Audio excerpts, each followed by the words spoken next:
Buatku ini menjadi pembelajaran juga nantinya kalau aku biarkan nanti kasihan orang di sana yang nanti akan banyak dapat korban lagi oleh oknum-oknum ini. Yang lebih ngeri lagi tuh Novi nanti melaporin. Udah ada 4 nama. Begitupun dilaporkan, saya pun akan melaporkan. Bahkan mungkin saya umumkan sekarang saya akan dikawal oleh 50 lawyer. Adili, ya, kira-kira pantas untuk pecat, jangan ragu. Tidak ada kata damai, tidak ada kompromi dan sebagainya kan. Ya, karena siapa pengacara terkenal tidak perlu mempertahankan eksistensinya di dunia entertain. Tapi eksis kita yang bermanfaat, tontonan menjadi tuntunan, bukan tontonan bikin kegaduhan.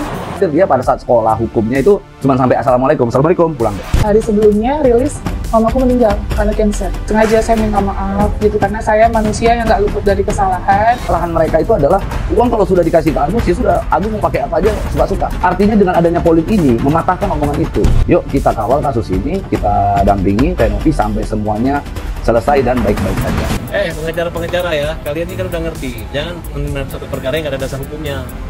Kalian ikut tes kode etik nggak? Jangan ngarang-ngarang ya. Hampir semua saya lihat lawyernya itu lawyer yang menyodorkan diri, lawyer yang nggak dipanggil. Makanya ada istilah yang 1, yang 2, yang 3 ya. Ada yang ngambek, ada yang baper, ada yang marah gitu ya. Kita kan sesama lawyer, ngapain lu hajar gue? Kenapa lu permalukan gue? Ya. Harusnya baik-baik kita, betul nggak? Kenapa? Lu emang kalau nggak begitu lu nggak ditunjuk kuasa sama Novi. Tenang aja, mau top nih saya kasih kuasa kamu. Saya banyak perkara-perkara yang bikin kalian top. Ya. Bukan mata untuk operasi kelopak, syarafnya diperbaiki dan strukturnya dibenerin juga gitu. Itu udah sangat cukup. Ketika saya dari awal membantu orang, saya akan bilang saya sudah menyerahkan hidup saya, mati saya, dan saya akan memaafkan hidup saya sampai kapanpun untuk membantu orang-orang yang membutuhkan. Itu kan bukan uang nenek, Novi. Balikin aja sama Agus, selesai. Ya nggak, baru kau bersilat-silat, baru boleh ejek Agus. Kalau uang di tangan kamu jangan ejek Agus ya. Ya, jangan ejek Agus, karena uang donasi semua di situ kamu. Jangan permalukan Agus, ya. Mungkin jadi berita kayaknya Agus terpojok, tapi Tuhan Maha tahu bahwa uang ada di kalian. Aku nggak bela siapa sih, aku bela Novi. Semuanya kan berawal dari si Agus. Novi cuma nanya, itu uang larinya kemana, Gus? Ya wajar kalau dia nanya. Itu kan uang donasi yang jumlahnya itu ada 1,5. Kenapa Novi seperti itu? Karena dia mau tertuduh. Oh, kalau aku kayak Novi, aku jelaskan, enggak. Uang donasi dipakai sama si Agus. Untuk apa? Nggak tahu, tanya aja sama dia. Ya, itu uang langsung ke tangan dia, bukan tangan aku. Kalau aku gitu, kalau aku jadi Novi, aku yang darah. Jangan sembarang nuduh ya. Uang si Novi itu jatuh, uang donasi itu jatuhnya ke tangan si Agus, bukan ke tangan saya. Mau dia pakai segala macam itu hak dia, tapi bukan berarti pakai itu kan uang donasi untuk mata yang buta. Kalau aku gitu langsung. Jangan sembarang nuduh ya, anak setan. Kalau aku digitu mau ngamuk, aku nggak puas, minta uang kembali, nenek kembalikan di orang itu semuanya. Nenek nggak kesalahan, aku pun nggak kesalahan. Aku gitu. Jadi saya ngomong ke publik bersama Pak Agus ini orang kasihan dong. Saya buka open donasi. Dan setelah saya buka open donasi jadi masalah. Karena ternyata donasi yang masuk hampir mencapai 1,5 miliar rupiah dari open donasi itu. Wow. Nah, menjadi masalahnya adalah isunya akhirnya penyalahgunaan donasinya dipakai untuk bantu keluarganya, bukan untuk berobat. Oke? Agus sedih, dia panjang, dia nadanya gini. Agus sedih, Agus sedih banget, Agus sedih, Agus sedih banget, Agus sedih, Agus sedih, Agus sedih banget. Udah ya. Adili, ya, kira-kira pantas untuk pecat, jangan ragu. Oke. Ya. Soal fungsi dari kuasa hukum sendiri kan pendampingan secara hukum, maksudnya sebelum melakukan pelaporan atau tindakan hukum biasanya pengacara juga melakukan usaha untuk mendamaikan. Jadi seperti itu. Apakah ini sudah dilakukan oleh yang bersangkutan gitu, Pak?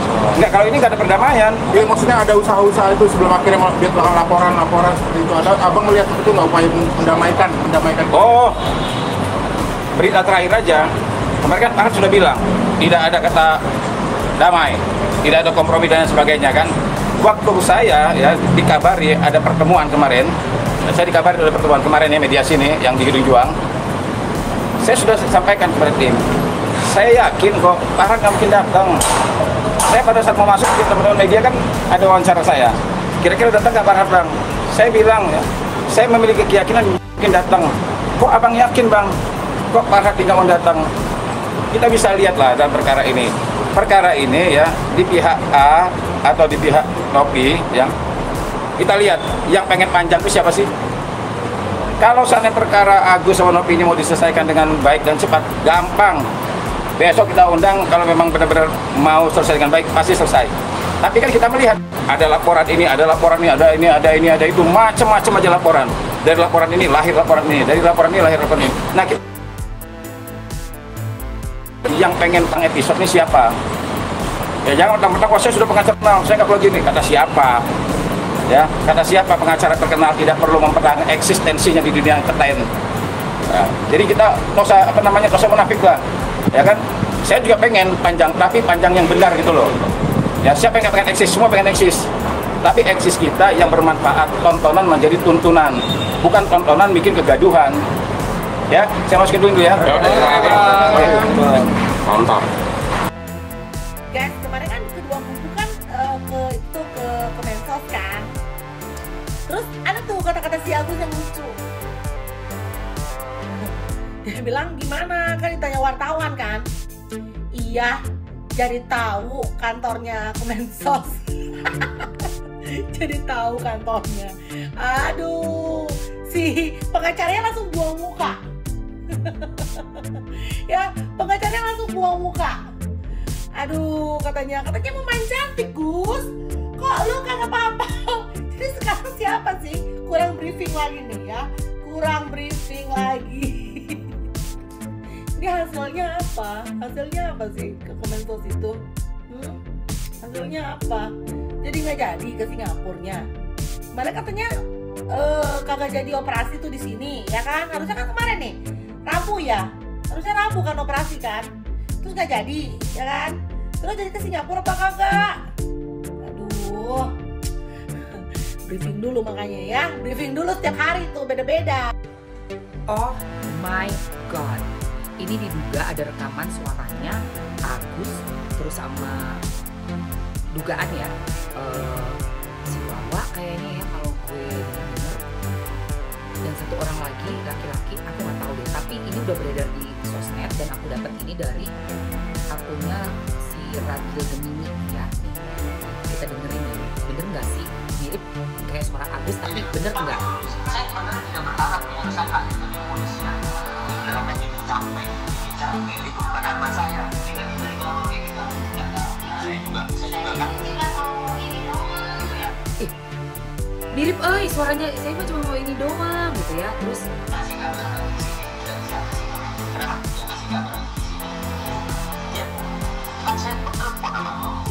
kan saya telepon sama Agus, berarti yang di awal itu suara bapak-bapak ya, bukan suara si Agus nih. Yang kedua, kok suaranya Agus tegas banget ya di sini ya, Gus?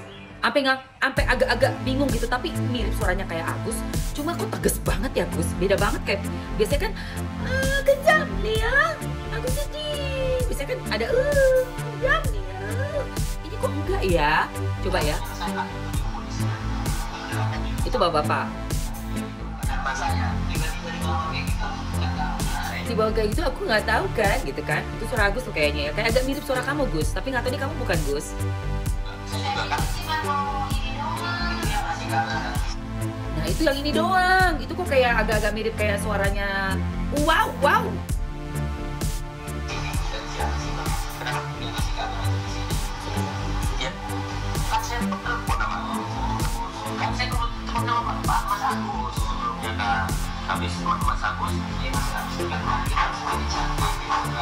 Langsung mainnya cantik gitu.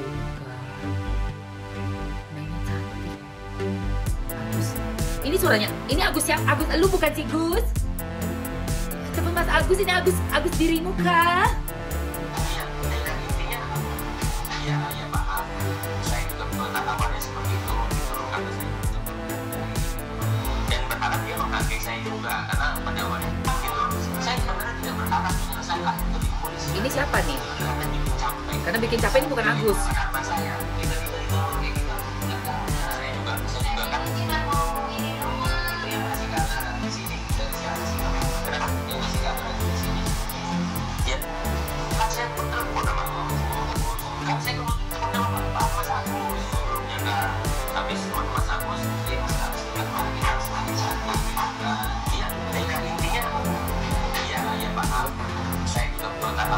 ini siapa? Bapak-bapak ini siapa ya?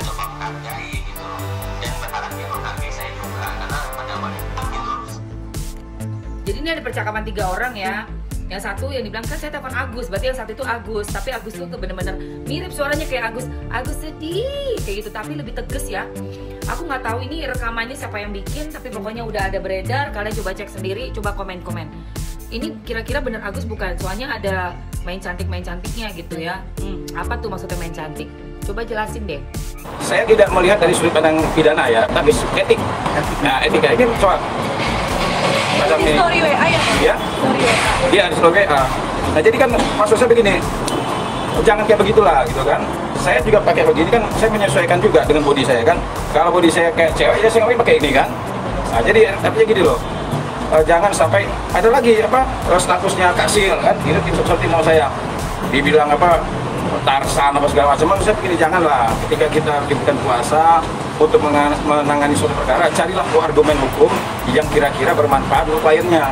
Jangan sampai mengomentari tentang passionnya, tingkah laku dan sebagainya lah. Ya, ibarat apakah orang ini kehabisan apa namanya mencari argumen hukum atau bagaimana. Tapi yang jelas jangan sampai kita membuat status ya yang kira-kira bisa menimbulkan perpecahan apa namanya pro dan kontra dan sebagainya. Saya berharap gini ya, saya berharap advokat yang tidak mampu menjaga harkat dan martabat profesi, tidak mampu menjaga kehormatan advokat, ya udah. Ya karena gini, ini masyarakat sudah mulai banyak mengeluh. Bayangkan advokat ini sudah banyak sekali di Cina ini. Diganti ini, ganti itu, macam-macam aja. Nah, saya berharap organisasi advokat tegas ya. Advokat yang tidak bisa menjaga kehormatan profesi, tidak menjaga harkat dan martabatnya, udah pecat aja. Masih banyak orang menjadi advokat, kira-kira begitu. Bang, berarti ini bisa dibilang kalau advokat ini berarti udah melanggar kode etik dan bahkan terlalu banyak menyerang pribadi, Bang. Iya, saya berulang kali mengatakan ya. Satu orang bertanya sama saya, Bang itu bagaimana Bang statusnya Bang Farhan seperti ini? Bang bagaimana statusnya ini? Itu kan statusnya, coba kalian baca lah. Ada apa nyonya yayasan, macam-macam yang panjang lebar tuh kan. Maksud saya carilah argumen-argumen hukum yang bermartabat, yang kelihatan ada kewibawaan seorang advokat. Agar apa? Saya juga bangga kalau seandainya mantan teman saya ini mengeluarkan argumen-argumen hukum yang kuat. Nah, saya dia mau melawannya juga enak. Nah, ketimbang dia mau bikin status seperti itu. Apalagi sekarang ini kan sama Denny Sumargo. Ya coba bayangkan. Ada advokat yang bilang hajar pukul. Nah dia bilang hajar itu artinya begini. Sebenarnya begini. Dia kan sudah ngomong, kalau Denny Sumargo datang ke rumah saya, dia bilang sama saya, "Hai, maka saya akan hajar." Nah sebenarnya dia sudah mengartikan. Berita terbaru hari ini. Sambil minta maaf, Erdelo siap dikawal 50 pengacara untuk buat laporan balik Novi Pratiwi. Raden Badan Mariana, yang dikenal sebagai Erdelo, baru-baru ini membuat pernyataan mengejutkan terkait perseteruannya dengan Pratiwi Novianti. Sebagai kuasa hukum Agus Salim, korban penyiraman air keras, Erdelo mengungkapkan bahwa dirinya akan dilaporkan ke pihak berwajib oleh sosok yang diduga adalah Novi. Meski hingga kini Novi belum memberikan pernyataan resmi terkait laporan tersebut, situasi ini semakin memperkeruh konflik yang telah lama menjadi perhatian publik. Dalam keterangan, Erdelo menyampaikan permintaan maafnya jika ada pihak yang merasa tersinggung oleh pernyataan atau tindakannya. Namun, meski telah menyampaikan permintaan maaf itu secara terbuka, Erdelo menegaskan bahwa dirinya tidak akan tinggal diam. Ia bahkan mengumumkan rencana untuk melaporkan balik pihak yang telah melaporkannya. Erdelo menyatakan bahwa langkah hukum tidak main-main. Ia mengaku akan mengarahkan 50 pengacara untuk mengawal laporan balik tersebut, menunjukkan keseriusannya dalam menghadapi kasus ini. Lantas saja membuat heboh warganet. Bagaimana menurut Anda?